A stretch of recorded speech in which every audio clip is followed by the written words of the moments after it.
जगतसिंहपुर जिला कुजंग ब्लॉक पारादीप बंदर रे आज पारादीप बंदर प्राण प्रतिष्ठाता स्वर्गत बिजू पट्टनायक 108तम जन्म जयंती अवसर में खूब धूमधाम सहकार पालित करा जायछि।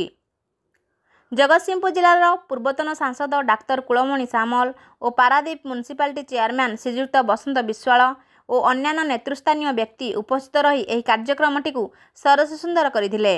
आज बहु संख्यार बिजु प्रेमी योगदान करी वृक्षरोपण करथिले। जननायक राष्ट्रनीतिज्ञ स्वाधीनता संग्राम एवं पारादीप बंदर स्रष्टा प्रभात पुरुष बिजू बाबू का 108तम जन्म जयंती।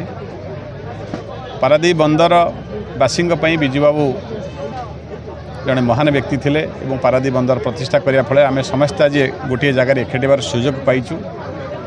तेणु से दृष्टि समग्र पारादीपवासी सबुबले बिजू बाबू प्रति समर्पित एवं तांकर जन्म जयंती स्मृतिचारण करी विषय आलोचना करी समस्ते एकत्रित हो बिजू जनता तरफ आज कार्यक्रम आम समस्ते निजको धन्य मन करुचु। से एक महान व्यक्तिर आम जन्म जयंती पालन करुचु एवं बिजू बाबू जो स्वप्न देखी पारादीप बंदर प्रतिष्ठा करी ओडिशार प्रगति मुखशाला हम ताहा आज होती। सारा ओडिशा आज विकासर शीर्ष में पहुँची सुपुत्र नवीन पट्टनायक नेतृत्व में एवं ओडिशा समग्र ओडिशावासी को खाद्य सुरक्षा शिक्षा सुरक्षा स्वास्थ्य सुरक्षा सबु प्रकार व्यवस्था माननीय मुख्यमंत्री करिसेंती।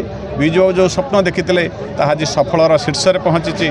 तेणु यही अवसर में मुझे आमर ओडिशार महान जननायक बिजू बाबू सुपुत्र नवीन पट्टनायक शुभेच्छा जनइबी धन्यवाद जनइबी जे यही नेतृत्व बापा स्वप्न से सफल करिसेंती। एवं पारादीपवासी बिजू बाबू प्रतिष्ठा कला पले पारादीपवासी समस्त आज गोटे जगह एक सुजोग पाई मुझे बिजू बाबू कृतज्ञता जनइबी।